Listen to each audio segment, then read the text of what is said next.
Our goal is to simplify this expression. Why would you want to do that? Well, maybe it's part of an equation, for example, and you're trying to solve for x. And in this particular light, it's just too difficult to deal with. So how are we going to simplify this sort of thing? Well, this expression I want you to think of as just a fancy version of something like this.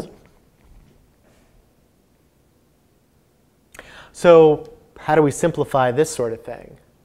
Well, I can factor that first guy is 4 times 2 times 3. I can factor the 12 as 4 times 3 times 2. And by factoring, we see that we actually have a very fancy version of 1. They all cancel out. Love it when that happens.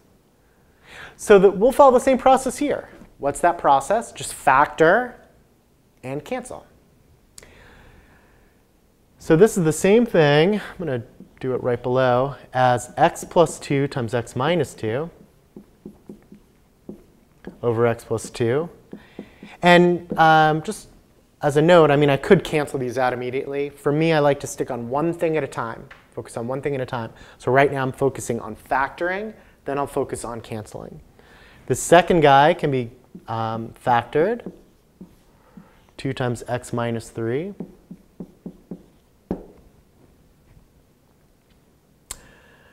This third guy can also be factored. I can pull out a minus 3. And then I'll be left with a plus 3 here. Minus 3 times plus 3 is minus 9.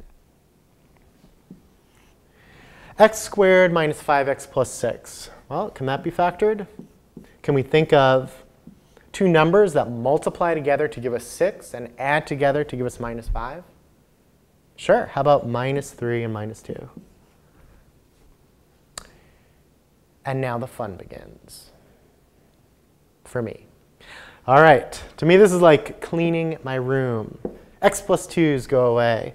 X plus 3's, see you later. X minus 3, have a nice trip. X minus 2's, bye-bye.